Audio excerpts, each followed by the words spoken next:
Bismillahirrahmanirrahim. Assalamualaikum warahmatullahi wabarakatuh.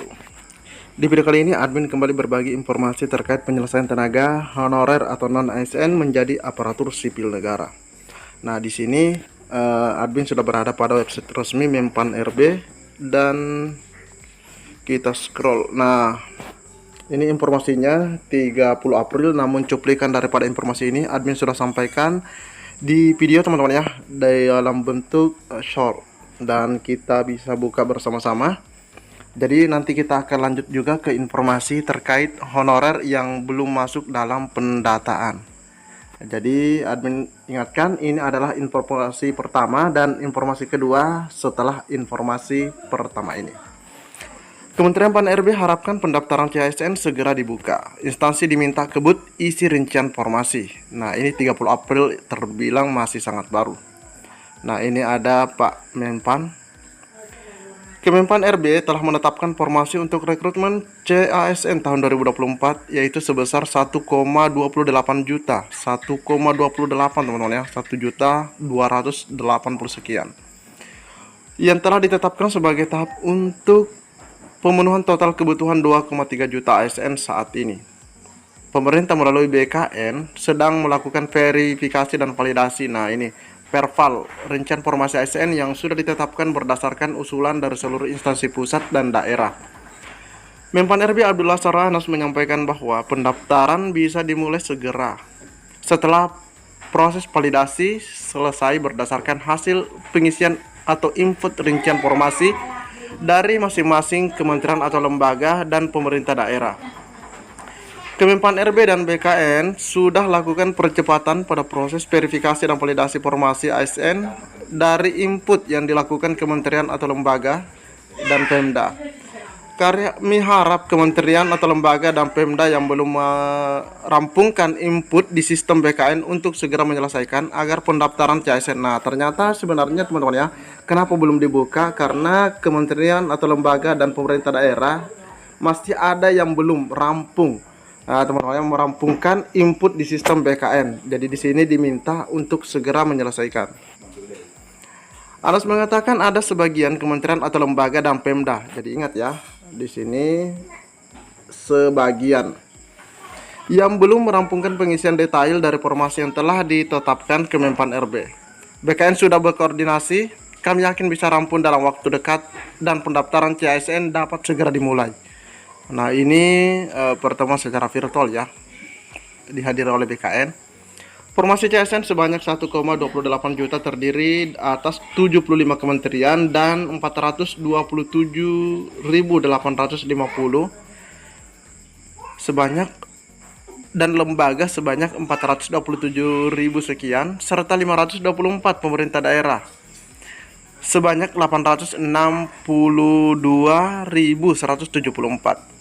Jumlah 1,28 juta untuk memenuhi kebutuhan ASN secara nasional sebesar 2,3 juta. ASN yang dimaksud terdiri atas dua kategori, CPNS yang bisa dilamar oleh fresh graduate, nah ini buat fresh graduate, serta pegawai pemerintah dengan perjanjian kerja yang diperuntukkan bagi tenaga non ASN dan ex tenaga honorer kategori THK2 yang telah masuk basis data BKN.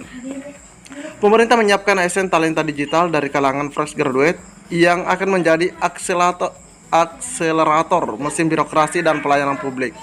Arah kebijakan rekrutmen ASN talenta digital didesain berdampak mengakselerasi ekonomi lokal dan nasional, mulai digitalisasi sektor pertanian, perindustrian, pariwisata, produksi UMKM, perdagangan, dan sebagainya. Nah, ini ya sektornya. Jadi seluruh CASN ini adalah talenta digital yang harus punya basic knowledge terkait digitalisasi. Harapan CASN yang terekrut nanti bisa melanjutkan digital leadership. Anas menyebutkan digital bukan hanya tentang teknologi saja, namun berkaitan dengan kepemimpinan digital alias digital leadership. Talenta digital yang dimaksud terbagi menjadi dua, yaitu digital sebagai pengguna dan sebagai pengelola. Terdapat tiga hal yang harus diperhatikan menghadirkan kepemimpinan digital ini. Ketiganya adalah struktur digital, kompetensi digital, dan digital kultur atau budaya. Lanjutnya, dikatakan talenta-talenta digital yang direkrut melalui pengadaan CSN nantinya juga akan ditempatkan di IKN yang akan menerapkan pola kerja terpadu dengan fleksibilitas waktu dan lokasi, mendukung sistem kerja kolaboratif dan agile. Karena perlu talenta-talenta digital yang siap untuk mendorong akselerasi roda pemerintahan di IKN. Jadi ini terkait pelaksanaan seleksi CPNS ya maupun P3K.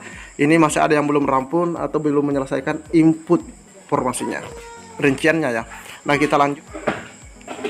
Selanjutnya terkait seleksi P3K 2024, inilah solusi honorer yang tidak masuk database BKN. Jangan kaget.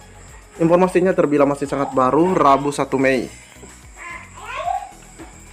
Pada beberapa kesempatan, Menteri Pan-RB Abdullah Suara harus memastikan seluruh honorer yang masuk database BKN dan telah dilulus perpal BKN akan diangkat menjadi P3K. Wow, semua yang lolos perpal disampaikan oleh BPKP ya. Menteri Anas menyebutkan jumlah honor yang masuk pendataan pada 2022 sebanyak 2,3 juta orang. Jumlah tersebut belum dikurangi dengan jumlah honor yang lulus seleksi, tapi ini harus diingat ya, sudah ada yang lulus juga. Sejumlah pimpinan forum honor mengungkapkan bahwa saat pendataan BKN tahun 2022, banyak honor non K2 Tendik khususnya tidak dapat masuk dalam pendataan karena ada beberapa formasi jabatan yang dihilangkan. Nah, bagaimana nasibnya? Pasalnya menjelang pendaftaran P3K 2024, BKN mengumumkan pada 2024 ini tidak melakukan pendataan ulang non-ASN. Melalui keterangan Depers, nah ini sudah kita sampaikan suratnya pada 18 April 2024 menyatakan pendataan honor sudah selesai dilakukan pada Oktober 2020. Proses pendataan non-ASN telah selesai dilaksanakan pada bulan Oktober 2022. Dan itu disampaikan oleh Bapak Nanang Subandi. Honor tercecer jadi outsourcing. Wow. Terkait nasib honor tercecer pejabat bupati, nah ini dari pejabat bupati Provinsi Kepulauan Bangka Belitung. Saat ini masih terdapat kurang lebih 3.000 tenaga kontrak di daerahnya yang tidak masuk dalam database. Harus sudah menyiapkan solusi bagi honor tercecer dimaksud yakni dialihkan ke tenaga outsourcing. Pengalihan status kepegawaian dari tenaga kontrak ke tenaga outsourcing seperti tenaga kebersihan dan penjaga malam. No, ternyata ini petugas kebersihan atau cleaning ya. Skema pengalihan status kepegawaian tersebut kata MH sudah disiapkan dengan harapan nanti skema tersebut dapat digunakan. 945 orang P3K yang dilantik terdiri dari 660 orang guru dan sisanya 285 orang tenaga perawat dan teknis di pemerintahan Kabupaten Bangka. Jadi ada 2 jabatan yang disampaikan oleh pemerintah atau Pemda ya dari Bangka, yaitu kebersihan dan penjaga malam atau security mungkin ya, atau satpam, akan dimasukkan ke dalam atau dimasukkan dalam rekrutmen outsourcing, teman-teman. Mungkin cukup sampai di sini informasi yang dapat admin bagikan di video kali ini. Lebih dan kurangnya mohon dimaafkan. Assalamualaikum warahmatullahi wabarakatuh.